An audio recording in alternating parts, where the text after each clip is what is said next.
Hey there, it's Brian Sebastian, movie reviews and more. So, it is Emmys week in Beverly Hills, California, and everybody comes out. But you know what? I love this book, Yellow Paint, Learning to Live Again, by Karen Goslin. And to think about this, Karen, tell us why you wrote this, why it's special, why I love taking this, because I would Right. travel cross country with this book all the time, and then people would stop. And then you look beautiful, and I love this. Yeah, it's my signature yellow rose now. Talk about that. Yeah. How did all of this start for you? Yeah. 'Cause it's been a journey, right? It has been. Yeah, you know what? It's been years in the making. About 5 years ago, I sat down with my daughter at the time and told her my story, like my true story. She always knew me as this kind of successful, ambitious, woman and mother, and there was a whole other backstory she didn't know.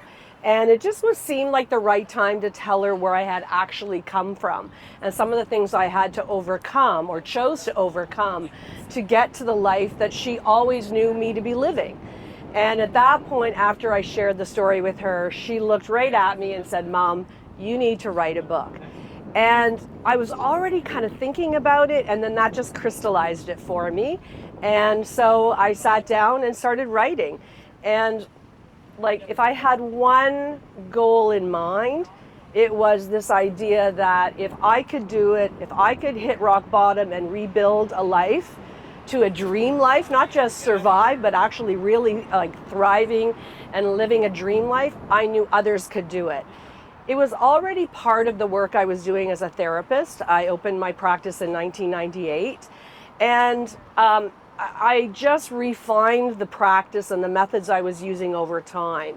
So I knew it worked for me. I knew what I was doing was working for my clients, and it was just this passion of opening it up to a broader audience. And that was the creation of Yellow Paint. Talk about your practice, because the world has changed when it comes to everything now. And it's one of those things where there's a lot more mental health issues. There are, yes. Talk about that and how this book, going back to this, can help people in general. Right. So during the writing process, my agent said, you know what, as she got into the material more and realized how different the therapy I was providing to clients was so different, she goes, you know what, you actually need to trademark this. And that was a brand new idea for me. So we did. We trademarked the KG Accountable Therapy Method. And it really was about being a no BS therapist. And like I always say to people, you're hiring me because you want to make changes in your life. And I take that responsibility very seriously, because usually for people it's been years in the making by the time they come to my door, and they've trashed their life one way or another and kept getting in their own way. So during the writing and during sharing more about the method, we trademarked it. It's non-BS therapy. I don't tell people what they want to hear, right? Yeah. I don't tell people what they want to hear. I tell people what they need to hear. Always sprinkling with raw honesty, but love. I have a strong paradigm I work by and live by, is that we are all, trying our best to figure things out and figuring out how to get out of our way from our imperfect childhoods. And sometimes our best is just tripping us up. So people repeatedly come up against painful experiences that have a common thread. And it's up to me to help them figure out, what is that common thread? What are they keep coming up against that's getting in their way? And what do they need to do about it? So the book doesn't just share my own story of how I rebuild, but it has very specific tools and strategies throughout the book of how the reader can start to think about accountable therapy for themselves. Talk about being at the Oscars event earlier in the year, and then here it is Emmy week for this. You've come back. I've come back, yeah, there's more. Yeah, so in February we were just so excited and thrilled and honored actually to be here to introduce Yellow Paint to the world. And I was a new author, so I just thought we have to put it all out there. And my agent said, no, we're going to come back for the Emmys, because in that period of time between the Oscars and the Emmys, we're going to produce the audiobook. And I thought we had to do it all at once, and they're like, no. So this is what I'm here for. And I actually, personally, I love the audiobook more than the printed book.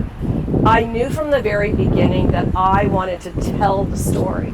First of all, it's my story, but most of all because the book is an invitation to the reader. So it's like a personal, verbal, passionate invitation. And the other good reason the audiobook I think is better is because I'm a huge music fan. And I worked extremely hard to get copyrights to the lyrics. And we were able to get 9 of the 12 copyrighted lyrics.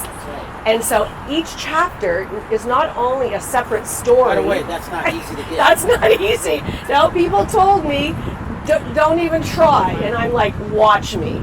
And that's part of my yellow paint spirit is you don't give up. If you want something, if you really want something, you go for it. So the fact that not only each chapter is a story, that the reader can pick and choose what's relevant for them, each chapter is introduced by a specific lyric I chose that immediately drops the reader or listener into the spirit of that chapter. So the audiobook, we worked with this amazing team, Wild Horse Recording down in Minnesota, and they were able to put all of the instrumental music behind my voice, especially as I introduce each chapter, and then at the end with the learning to live again, times like these by the Foo Fighters at the end. So when I started listening to it, and even my retail sample, I worked with a voice coach for about 3 months, and when it was all put together, the invitation, the telling of the story, the music in the background, and then having an expert help me tone down my voice and get it right. I think my voice dropped down like a couple octaves in that book. Because I will play it for my friends and they're like, well, we know you were working with somebody, but who's speaking? And I'm like, that's me. And they're like, no, that's not me. So it was really worth the effort to get that expert input. So we are here at the Emmys 2025 to introduce the audiobook to the world, and it's now available on all 4 platforms, and on 3 platforms: Audible and Amazon and Apple Books, and it comes with all the music. And because there are some important information at the back of the book that I refer to throughout the book, we were able to do a downloadable PDF. So for readers or listeners who are really interested in the theory and my own invitations to grow and what that means for them and how to apply the methods of the KG Accountable Therapy Method, all of that is in a downloadable PDF for the audiobook. Last question. Where did inspiration come for the audience and people to buy this book, and social media links so they can reach out? Right. So listen, the inspiration really is about finding your own yellow paint moments. Yellow paint came to mean something quite literal for me, and then I'm like, this is a metaphor. Like, to find your invitations to grow within pain that can only come from the darkness. Because I know we grow when things are going well, but we grow more when they aren't. And that's why the black book, with the yellow scroll in front, is a huge metaphor. So the inspiration for readers or listeners of the book are really to discover their own themes of their pain, and most of all, how they're going to grow from them and find their own yellow paint. That's the whole reason behind the book. And the whole thing about this, yellow is not her favorite color. That's right. But you're going to have to reach out to her to find out why it's not. Right. So, social media links again. Sure. One more time. You Yeah. never give them away. Right. So we're at KarenGoslinSpeaks.com. That gives that website has all of the information on it for the book and where I came from and what it's all about and where to find the book. I don't have to say anything because she said it. All right. We're at Emmy Week, so here's the thing. You get a chance to stop by. Obviously, you can't because it's private, but yeah, I think we're sold out. Yeah. Go out and buy the book, support the artist. Brian Sebastian, it's movie reviews and more, and we will see you next week.